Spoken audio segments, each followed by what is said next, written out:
It's a great pleasure to introduce Haider Al-Khoui, whom I have known off and on for about 20 years, I think, and always interested to hear what he has to say. He's an associate fellow in the Middle East and North Africa program at Chatham House and a fellow at Forward Thinking. His research interests include Middle Eastern history, politics, and Islamic studies, with areas of expertise Iraq, Iran, and clerical authority in Shi'i Islam. He holds a master's degree in international studies and diplomacy from the School of Oriental and African Studies at London University. He also recently gained a degree in Islamic studies from the Islamic College in London. Among his publications and writings are Syria, The View from Iraq, European Council on Foreign Relations, June 2013, Iraq and Iran in Iraq 10 Years On, Chatham House Programme Report, May 2013, and Al-Qaeda's Surge Spells Further Turmoil for Iraq, written in August 2012. And the title of his talk today is Iraq After ISIS, Security Challenges and Prospects for Reconciliation. Thank you very much. I'd like to start by thanking the Middle East Institute for inviting me to speak to you today. And I have the luxury of giving a presentation on Iraq in the presence of Professor Slugley and Dr. Haddad. So it's a real privilege, and of course it also means I can deflect questions to them. Hopefully. So, in terms of the military campaign against ISIS, they're clearly losing. This is a map, it's a White House handout from a couple of months ago. And you can see they're basically being squeezed from all sides by a very diverse group of enemies: the Syrians, the Iraqis, the Russians, the Americans, the Iranians. These dark spots, the dark red spots, are the territory they've gained since the summer of 2014. And the light red, the colors aren't clear. The green areas here are the territories that have been won by the Iraqis, Syrians, and Kurdish forces. And actually this is 2 months old. So this dark spot here, Tadmur, has been cleared by the Syrian Arab Army, and areas to the west of Baghdad have also been liberated. Of course, not Fallujah, but these areas around here. And the stability and security in Baghdad is largely down to the belts here being secured by the Iraqi army and Hashd al-Sha'bi, and there was a very difficult hotspot just to the south of Baghdad, Jurf al-Sakhar. So it's had a very positive impact on security. You'll notice they've lost a lot less territory in Syria than in Iraq. In Iraq, they've lost between 40 and 50% of the territory since June 2014, but fewer victories in Syria, because Syria is much more complicated than Iraq. There are fewer common friends for the international community and the regional countries. In Iraq, we have the US and Iran supporting the same government, fighting the same enemy. In Syria, the Americans and Iranians are supporting different groups who the other consider an enemy. And of course, in Syria, the landscape is much more complicated, because you have the Turks, the Saudis, the Qataris funding rebel and jihadi groups that the Russians are bombing and consider them to be terrorists. The good news is ISIS's oil industry has been systematically targeted by the US-led coalition. The revenues from territory they controlled are rapidly declining. ISIS, they run mafia-like protection and extortion operations. They quote-unquote tax the locals. So the more territory they're losing, the less people they govern, the harder it is to collect revenue. However, the collapse of ISIS, the so-called state, does not mean the collapse of ISIS, the terrorist organization. They're going to revert back to the insurgency phase of the caliphate and continue to act as a parasite in both Syria and Iraq on the state, leeching off state largesse.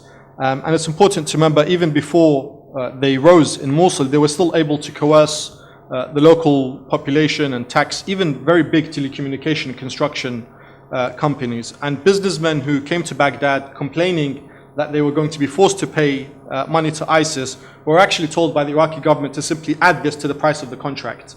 So you can imagine, and this is on top of the bribes and kickbacks they're taking anyway. So you can imagine the scale of the problem and corruption we're going to have to deal with after ISIS collapses. Of course, ISIS, the acronym stands for the Islamic State of Iraq and Syria, but it is an Iraqi organization. The top leadership is almost exclusively Iraqi.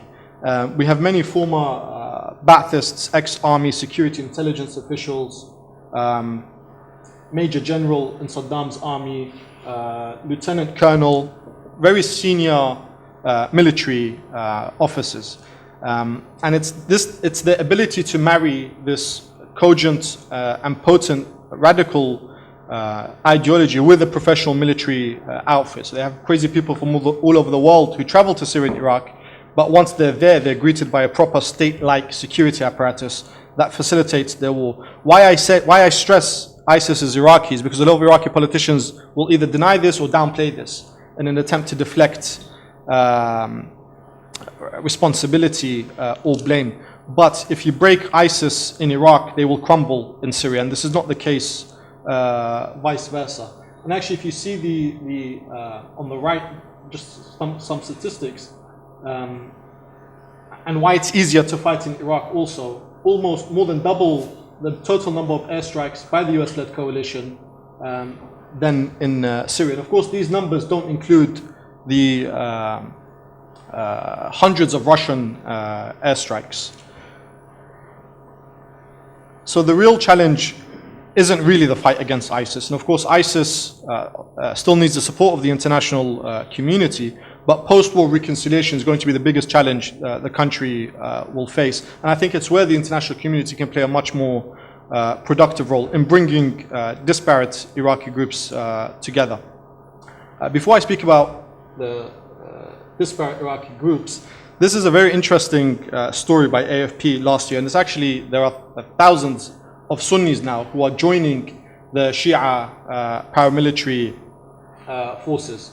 And it's an example of how this current fight against ISIS is transcending the sectarian divide. If you notice here, the patch on his arm, it's not an Iraqi army patch. This is a Shia militia, Asa'ib Ahl al-Haq, and this the green band is associated with Shia fighters. The jihadists usually wear black. So this quote is actually a quote from the fighter, Nawab Muhammad. The whole world is surprised by this. It's the first time in the history of Asa'ib that they formed a Sunni unit. Bringing communities together in Iraq who have been torn apart by ISIS is a very tall order. And a few months ago, I actually traveled to some of the, as part of an assessment for a Geneva-based NGO, some of the towns that have recently been liberated by the armed forces and local Sunni tribes. In some of these cases, I mean, it's difficult to explain in words. Half the towns are empty, houses set ablaze, homes destroyed, and of course, this is both because of the ghost towns, because of retaliatory attacks and fear of retaliation. And this goes way beyond one of the key points I want to stress. It goes way beyond a Sunni Shia problem. There's also a very fierce intra-Sunni, intra-tribal conflict, which is making and going to make reconciliation much more difficult. Not just if you can create a Sunni Shia bargain, but within the Sunni community also. In Anbar province to the west, where some of the territory I showed you in the first slide has been liberated, we had a very, not so curious, but very high profile case of members of the same family on both sides of the conflict. So the commander of the Anbar operations, the man who led the operations in Anbar, his name is Ismail al-Mahallawi. You actually can't see clearly in this picture, but they look quite similar. This is actually his cousin, Muhammad al-Mahallawi, and he's the ISIS commander of Anbar. So we're not just talking about two different people in the same family on both sides, but they're actually commanding units on both sides of the conflict. And of course, the operation was successful, and this gentleman's men killed the gentleman on the right. And I actually called a friend in Ramadi and I said, why are clans fighting on both sides of the war? And he said, it's not just clans or cousins. We have cases where brothers from the same father and the same mother are on different sides of the war. I also wanted to briefly touch on the war of ideas, because I think it's increasingly becoming clear by the international community that you can't continue, or you can't defeat ideas or combat ideas just using military tactics or bombs. There needs to be, and there has to be, a much more concerted effort to combat the ideology that forms the foundation of Salafi jihadi groups like ISIS and Al-Qaeda. And I say this with the disclaimer that this is, of course, chiefly the responsibility of the Muslim world and of Muslims themselves. The West cannot and should not decide on who is a good Muslim and who is a bad Muslim. But I think, and when I say the West, I particularly mean the United States, they can do much more to limit the influence of those who are spreading a hateful interpretation of Islam. And even if this happens to be an ally, which is the case with Saudi Arabia, ISIS are using official Saudi textbooks, books from the national curricula in Saudi Arabia for their schools in Syria and Iraq. They're preaching the same religion and they're teaching the same message. I think this should be ringing alarm bells everywhere, particularly in the West. Thankfully, this discourse is shifting now. Those who are paying attention to the Saudi-US relationship, they can see this clearly. There are things being printed in American media that are unprecedented. And of course, even Obama himself, President Obama, his increasing public frustration with Saudi Arabia is coming through. And actually just last week he was snubbed by the Saudi king. Obama was greeted by a lower ranking governor, whilst the king greeted Arab leaders instead. The point is, ideas need to be defeated with ideas. It does feel sometimes like the international community, the best analogy I can think of, maybe it's not a good one, it's whack-a-mole. They're playing whack-a-mole with extremist jihadists. Hit them in Afghanistan, they pop up in Iraq. Hit them in Iraq, they pop up in Syria. Hit them in Syria, they pop up in Paris, Brussels, London. This is not, it's problematic to say the least. No one in the days of 9/11 or Al-Qaeda could have imagined a more extreme terrorist organization. Now we have ISIS, and as difficult as this is to imagine, there may be an even more extreme organization that comes after them. So that's why I think there should be more focus on ideology, schools, religious discourse. The way Islam is taught in much of the Islamic world is very troubling. And when you're taught from a very young age that Jews and Christians are like monkeys and pigs, they're infidels, or that other Muslims who pray differently or have different theological beliefs to you, that they are apostates, it's not, when you go through this type of education, it's not that great of a leap to become a terrorist.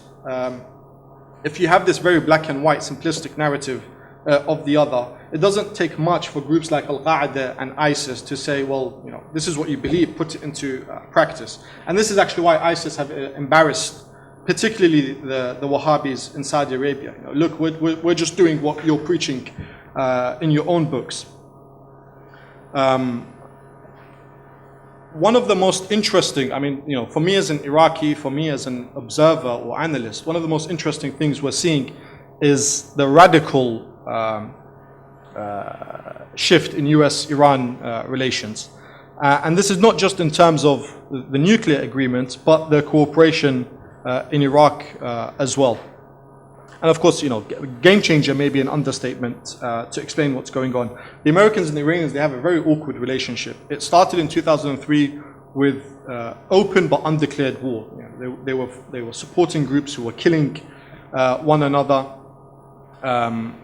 However, with the rise of ISIS, this shifted to what many analysts call deconfliction or coordinated deconfliction, which is a military term which essentially means being aware of where the other is. Clearly they're both operating in the same country, working with the same people.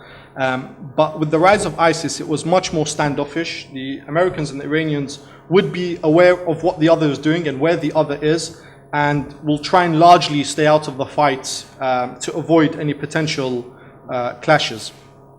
And this may have been the case in the summer of 2014, but it's certainly no longer the case today. I think it's gone beyond deconfliction, and this trend of cooperation, I think, will continue given the successful nuclear deal between Iran and the P5+1 last July. Of course, it's politically sensitive, very sensitive, for either the United States or Iran to publicly admit they're working together in Iraq. Iran is still viewed as a state sponsor of terrorism by the US, and the US is still viewed by many in Iran as the great Satan. But despite the rhetoric from both DC and Tehran, there is clearly intelligence cooperation in Iraq, albeit indirectly sometimes through the Iraqi government. US intelligence to the Iraqis is shared with the Iranians. The Americans know this, and the Iranians know the Americans know this. But in fact, it goes beyond just intelligence sharing. The Americans paved the way for the liberation of Tikrit last April. We had Shia Iranian-backed paramilitary forces launching an assault, getting stuck, taking heavy casualties. They couldn't break ISIS defenses in Tikrit, which is a symbolic city, Saddam's hometown. Eventually, US Air Force came, obliterated ISIS defenses, and the Iraqi forces were able to go into the city. And it's a similar case earlier with the liberation of Amirli, a Shia town completely surrounded by Sunni villages, where a similar dynamic happened. The Iraqis couldn't break through ISIS defenses until the Americans targeted ISIS. I think we are seeing clear spheres of influence emerging in Iraq. The western and northern areas of Iraq under US influence, and the southern and eastern areas under Iranian influence. And largely, this is being respected. Remarkably, the Shia forces did not take part in the Anbar operations that liberated the provincial capital, Ramadi, which is, in the US sphere to the west. And I think it's unlikely to see them playing a role in the planned Mosul offensive later this year for similar reasons. And I've asked senior officials in both Tehran and DC, and of course they both deny cooperation. Americans, I asked a senior Iranian official if he thought this trend would continue in Iraq. He laughed it off and denied it even existed. And of course the Americans in DC will say the same thing. We talked to them about the nuclear agreement, but not operations in Iraq. But the point is, both sides, I think, have recognized and realized they cannot defeat ISIS without the help of the other, even if they're reluctant to admit this. I spoke about intra-Sunni conflict, but I think we have to recognize there's an escalation in intra-Shia conflict in Iraq. It's not as violent, of course, but there's the real potential for things to get ugly very quickly. So the strength of Shia militias comes from the weakness of the Iraqi army, which collapsed in June 2014. It was ordinary people like him who took up arms and successfully defended the capital, Baghdad. But with what we saw after this is powerful militia groups tied to the Iranians taking advantage of the groundswell in anti-ISIS sentiment, and they began recruiting and expanding their networks. These are militias tied to the Iranian Revolutionary Guard Corps, who are Iran's elite forces that operate across the region. There is no Western equivalent to the IRGC. They're, in the American context, sort of like the CIA merged with the State Department, merged with Delta Force, merged with Exxon Mobil and other large corporations. They have a massive stake in Iran's economy. They are veterans, and this is crucial, they are all veterans of the Iraq-Iran war. And it's these military officers who control Syria and Iraq policy in Iran. So as the Sunni, and this is just background before I conclude, as the as the Syrian crisis escalated, many Sunnis in Iraq sensed an opportunity to challenge the government in Baghdad. And at the same time, many Shia saw a threat to the entire post-2003 political order. So Shia militias were mobilized. I'm not pretending the creation of 2014 and ISIS. These groups were mobilized before to fight. In fact, even before Syria kicked off after 2003. But they were battle-hardened in Syria, fighting a campaign there. And by early 2014, even before ISIS took over Mosul, hundreds began returning from the theater in Syria to help contain the jihadists in Iraq who were gaining ground. And these militias, they not only assisted the Iraqi security forces, they also spearheaded many of the security operations. And in effect, they were able to give a conventional army, the Iraqi army, a weak conventional army with guerrilla warfare capabilities. And of course, senior Iraqi army officers would not dare challenge them, even if they outrank them. In fact, they don't have military ranks. They know they had the support of the Iraqi government and even more powerful sponsors in Iran. In June 2014, Maliki actually created the Popular Mobilization Commission, the Hashr al-Sha'bi, to serve as the official umbrella for these various groups to support the Iraqi security forces. And overnight, or almost overnight, the militias went from being unofficial armed groups to the state-sponsored paramilitary force. But what's crucial also, and this is missed in a lot of the discussions about the Hashr al-Sha'bi, is a group was created even before Mosul by Maliki to defend Baghdad. We have minutes of a meeting which were leaked between Maliki and his Shia partners in March, so months before the fall of Mosul, where the former Prime Minister Maliki tells his Shia partners in the Iraqi National Alliance, our army is not capable of defending the capital. And that he had authorized the creation of a Sons of Iraq to do what the army cannot, which is to protect the government, to protect the state, to protect the capital.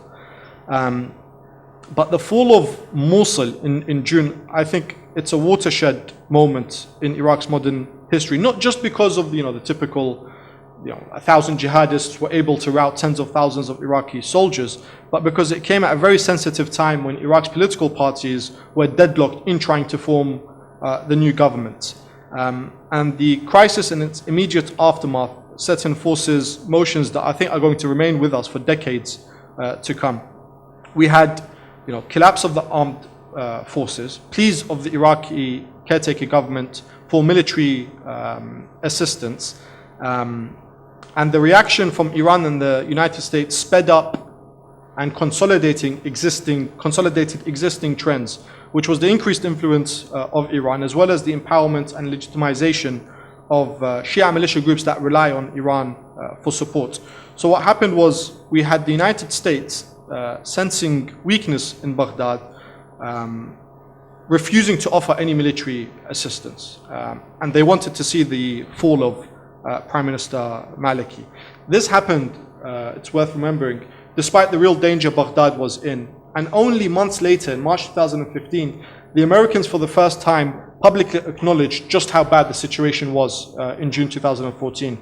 Brett McGurk, the current presidential envoy for the anti-ISIL coalition, told an audience in Iraq, a public audience, that the US assessed Baghdad could have fallen within 72 hours, just a few days after Mosul.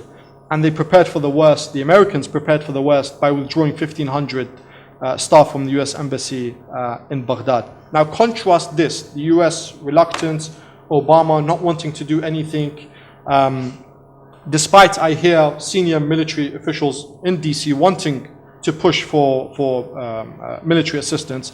The White House basically said no, as long as Maliki is there, we're not helping Baghdad. Contrast this with the Iranian immediate military mobilization and support. And I was actually in Baghdad on June the 10th when Mosul fell in 2014. Within 24 hours, within one day of Mosul falling, the Iranian General Qasem Soleimani, the leader of the Quds Force of the IRGC, he was in Baghdad. He was meeting with Iraqi politicians. In fact, he was on the outskirts of Baghdad also, making sure Iraqi forces could withstand an assault from ISIS. This quote is actually a quote from a senior Iraqi Shia politician. I asked him, of course this is after Mosul, if Iraq could still consider the US and Iran both strategic allies, given how they responded differently. And his answer stuck with me. He said, both the US and Iran are our strategic allies, but Iran didn't let us down in our time of need. The answer stuck with me because this happens to be a Western-educated, non-Islamist Shia politician. So you can imagine the Shia Islamist politicians, or those already pro-Iran, how they felt vis-a-vis Iran and the United States. Of course, another key thing, it wasn't just machinations by Iran or the Prime Minister. Another key development was just a few days later, a fatwa from Ayatollah Sistani in Najaf, Iraq's highest religious figure. He called on all Iraqis to bear arms and defend Iraq from ISIS. And much of the international and even regional, especially Arab media, they spun this fatwa as a Shia call to arms to fight Sunnis, even though he made it with secular terms of reference, citizens, muwataneen, not Shia. And I met Sistani the day after he issued this fatwa in Najaf, and he clarified even the part of the fatwa where he calls on Iraqis to defend Iraq's sacred sites, quote unquote. This wasn't just a reference to the Shia shrines and mosques, but Sunni, Christian and other places of worship, all targeted by ISIS. And just to put this fatwa into historic perspective, it's worth noting the last time we had the Shia establishment in Najaf issuing this saw Iraq on the verge of another abyss, one that was even more dangerous than the 2006-2007 civil war. So after the fatwa, tens of thousands of Iraqis rushed to army recruitment centers.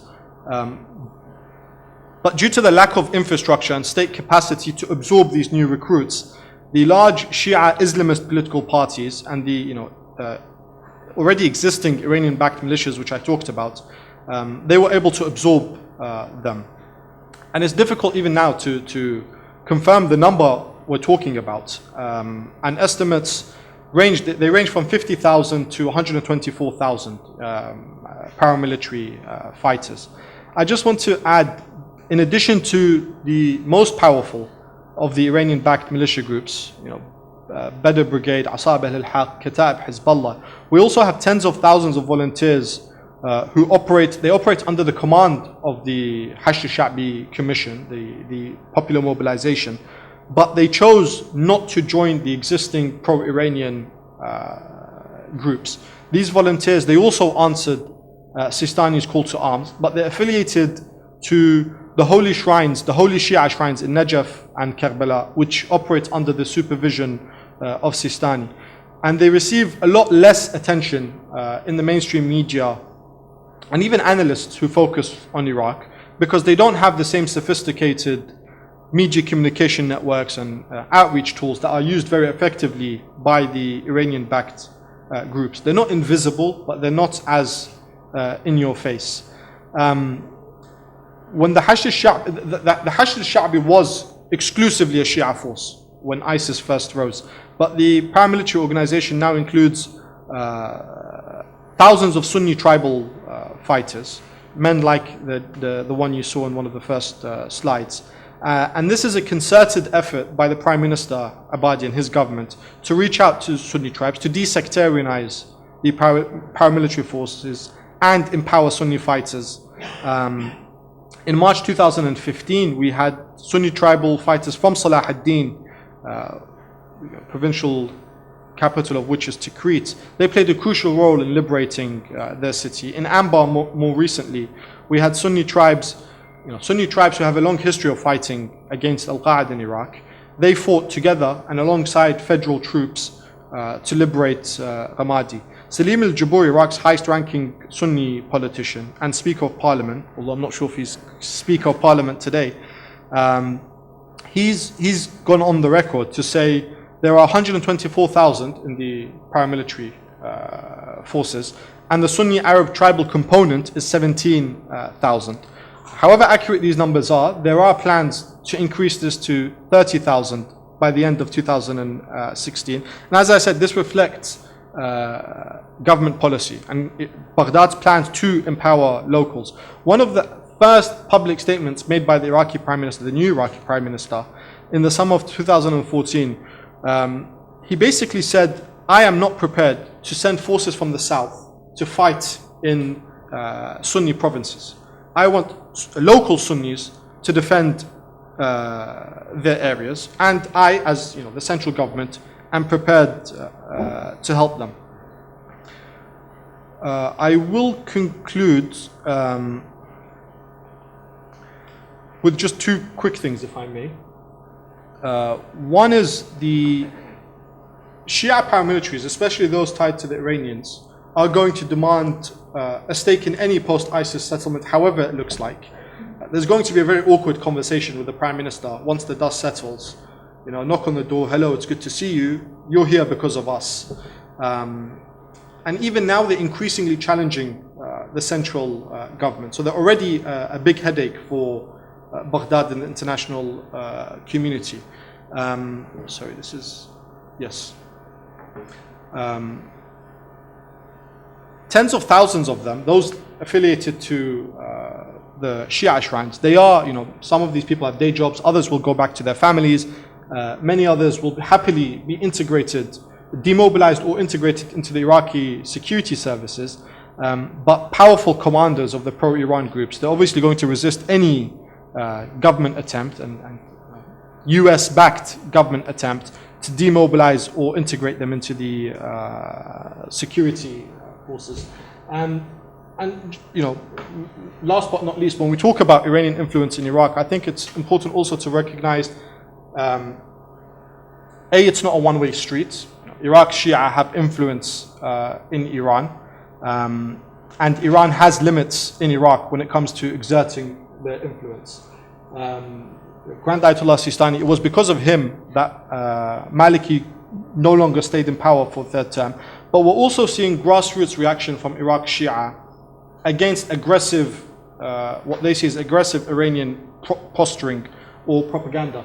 One of them was recently in a pilgrimage in Karbala. It's the largest annual procession of Shias. The Iranian pilgrims, and I don't know if this was a spontaneous, bottom-up display of loyalty to the Iranian supreme leader, or if it was a more planned, systematic government campaign. The Iranian pilgrims stuck thousands and thousands of pictures of Ayatollah Khamenei across, the pilgrimage in Iraq. In fact, a lot of Iraqis, they show hospitality by welcoming pilgrims, even people sleeping on the streets, to come into their homes. And one of my friends, he saw an old couple sleeping on the street, said, come to sleep in my house. The next day in his own house, there were pictures of Khamenei stuck on his living room. So this has caused a backlash. And there was a campaign, a social media campaign. The caption was, Ya Gharib kun adib, O stranger, behave yourself. When you're in Iraq, respect Iraq's leaders, and don't try and impose yours on us. But also we've seen Ayatollah Sistani, besides, of course, the red line of Maliki, and essentially forcing the Iranians to abandon their hopes. He's also spoken out against some of the warlordism and criminality we're seeing from some of the Iranian backed militia groups. One of the most high-profile cases last year was Turkish construction workers kidnapped in broad daylight in Baghdad. And actually, the Iraqis had intelligence of where they were, attempted to rescue them. There was a standoff and, in fact, gunfight between Iraqi government forces and the Shia militias, in which Iraqi soldier was martyred. Significantly, Sistani issued a public statement calling on all Iraqi political authorities to confront those who seek to undermine the authority of the Iraqi state. I'm not sure if that's an accurate translation. Heba. I know, what's Heba? Hebat al-Dawla. The prestige or authority of the state.